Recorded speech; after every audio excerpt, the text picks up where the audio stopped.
आपण रोज मोठमोठ्या इमारती, भले मोठे पूल, लांबच लांब पसरलेल्या पाईपलाईन्स बघतो, पण कधी विचार केलाय की ह्या सगळ्या गोष्टी इतक्या सुरक्षित कशा? यामागे ना एक गुप्त नियम पुस्तक आहे. आज आपण तेच उलगडून बघणार आहोत. चला तर मग ह्या जगात जरा डोकावून बघूया. मी विचार करत होतो की ह्या वीकेंडला आपण ट्रेकिंगला जाण्याचा प्लॅन करू शकतो. तिथलं वातावरण खूप छान असतं म्हणे हल्ली. हा प्रश्न खरंच खूप महत्वाचा आहे नाही का? म्हणजे विचार करा, एखाद्या पुलावर किंवा उंच इमारतीत हजारो वेल्डिंगचे जोड असतात. ते तुटणार नाहीत याची खात्री कशी करायची? बरं, याचं उत्तर आहे एका अतिशय शिस्तबद्ध आणि काटेकोर सिस्टममध्ये. तर आज आपण हा सगळा प्रकार 5 सोप्या टप्प्यांमध्ये समजून घेणार आहोत. सगळ्यात आधी आपण नियम बघू. मग वेल्डिंगच्या मास्टर रेसिपीबद्दल बोलू. ती रेसिपी खरी आहे की नाही हे कसं सिद्ध होतं ते पाहू. त्यानंतर ती बनवणारा जो वेल्डर आहे त्याची पात्रता कशी तपासली जाते ते बघू. आणि शेवटी या सगळ्या कामात वापरली जाणारी एक खास सांकेतिक भाषा ती समजून घेऊ. बरं, पहिलं पाऊल. कोणतंही वेल्डिंगचं काम सुरू करण्याआधी एक गोष्ट सगळ्यात महत्त्वाची असते, ती म्हणजे सुरक्षितता. आणि त्यासाठी काही नियम आणि मानकं ठरवलेली असतात. हाच या सगळ्याचा पाया आहे. हे नियमच सांगतात की पुढे कसं जायचं. आता इथे ना 2 शब्द खूप महत्त्वाचे आहेत. एक आहे कोड आणि दुसरा स्टँडर्ड.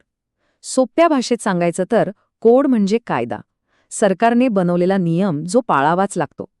आणि स्टँडर्ड म्हणजे तज्ज्ञांनी सांगितलेली सगळ्यात चांगली पद्धत. पण होतं काय की बऱ्याचदा ही सगळ्यात चांगली पद्धत इतकी महत्त्वाची ठरते की सरकार तिलाच कायद्याचा दर्जा देतं, म्हणजे तिला कोडचा भाग बनवतं. आणि हे नियम फक्त आपल्या देशातच आहेत असं नाहीये, ही एक जागतिक गोष्ट आहे. जसं भारतात BIS आहे, तसं अमेरिकेत AWS आहे, जर्मनीत DIN आहे. या सगळ्या संस्था मिळून वेल्डिंगची गुणवत्ता टिकवण्यासाठी काम करतात. म्हणजे हे एक प्रकारचं ग्लोबल टीमवर्क आहे आणि सगळ्यांचा उद्देश एकच, सुरक्षितता. चला तर आता दुसऱ्या टप्प्याकडे वळूया. नियम तर ठरले, पण मग प्रत्यक्ष वेल्डिंग करायचं कसं? त्यासाठी काय वापरायचं? इथे एंट्री होते वेल्डिंग प्रोसिजर स्पेसिफिकेशनची, किंवा सोप्या भाषेत WPS. आपण याला वेल्डिंगची मास्टर रेसिपी म्हणू शकतो. तर हे WPS म्हणजे काय? हे एक ऑफिशियल लिखित डॉक्युमेंट आहे, अगदी एखादा मास्टर शेफच्या सिक्रेट रेसिपी बुकसारखं. यामध्ये वेल्डरला एक परफेक्ट वेल्डिंग जॉईंट बनवण्यासाठी काय काय करायचं हे सगळं डिटेलमध्ये लिहिलेलं असतं. म्हणजे इथे अंदाजे काहीच चालत नाही, चुकीला जागाच नाही. आता या रेसिपीमध्ये नेमकं काय असतं? तर सगळं काही.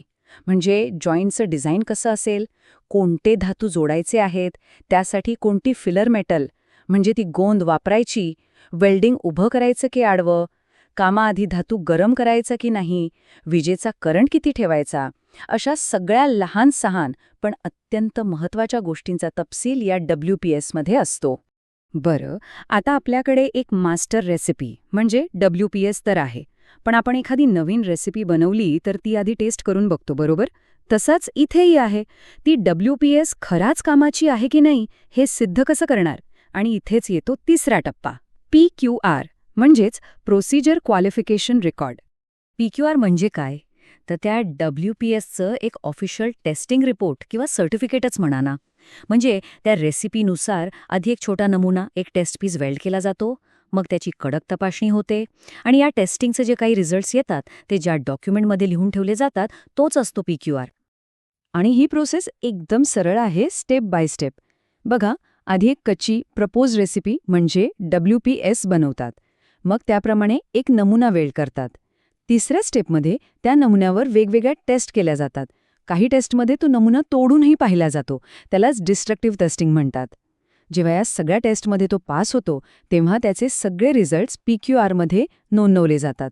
आणि मगच तो WPS फायनल समजला जातो आणि कामासाठी वापरायला परवानगी मिळते. ओके, तर आता आपल्याकडे एक भारी टेस्टेड रेसिपी म्हणजे WPS आहे. पण मला सांगा, रेसिपी कितीही चांगली असली तरी ती बनवणारा शेफ जर चांगला नसेल तर पदार्थाचं काय होईल?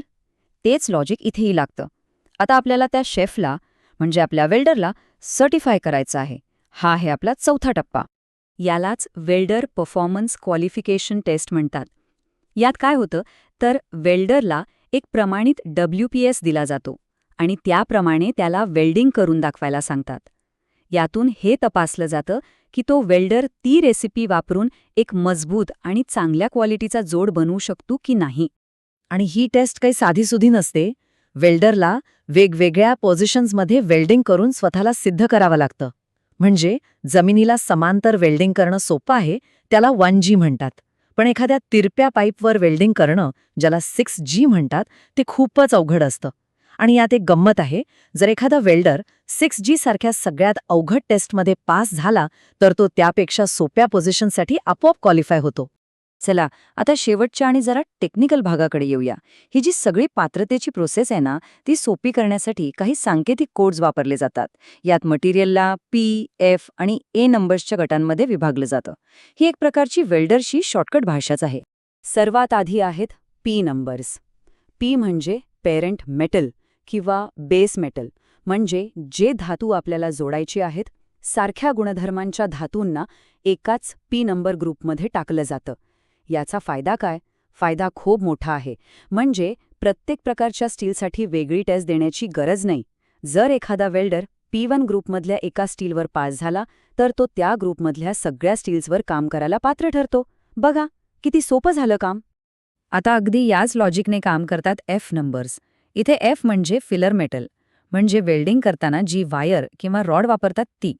वापरण्याच्या सोप्यापणावरून आणि इतर गुणधर्मांवरून त्यांना वेगळ्या वेगळ्या ग्रुपमध्ये टाकलं जातं. यामुळे परत तेच प्रत्येक नवीन इलेक्ट्रोडसाठी वेगळी टेस्ट द्यायची गरज पडत नाही. आणि मग तिसरे आहेत A नंबर्स. हे जरा वेगळे आहेत. A म्हणजे ॲनालिसिस, म्हणजे रासायनिक विश्लेषण. हे नंबर वेल्डिंग झाल्यावर जो नवीन जोड तयार झाला आहे, त्याचं केमिकल कॉम्पोजिशन काय आहे हे सांगतात. यावरून हे पक्कं होतं की फायनल जॉईंट आपल्याला हवा तसाच मजबूत आणि टिकाऊ बनला आहे. तर थोडक्यात हे सगळे कोड्स, मग ती WPS नावाची रेसिपी, PQR नावाचा तिचा पुरावा आणि वेल्डरची पात्रता, हे सगळं मिळून एक अदृश्य पण इतकं मजबूत सुरक्षा कवच तयार होतं, जे आपल्या मोठमोठ्या बांधकामांना सुरक्षित आणि मजबूत ठेवतं. म्हणून आता पुढच्या वेळी जेव्हा आपण एखाद्या पुलावरून गाडी चालवत असाल किंवा एखाद्या उंच इमारतीकडे पाहाल, तेव्हा एक क्षण थांबा आणि विचार करा त्या अदृश्य नियम पुस्तकाबद्दल, जे या सगळ्यांना एकत्र आणि सुरक्षित ठेवतंय.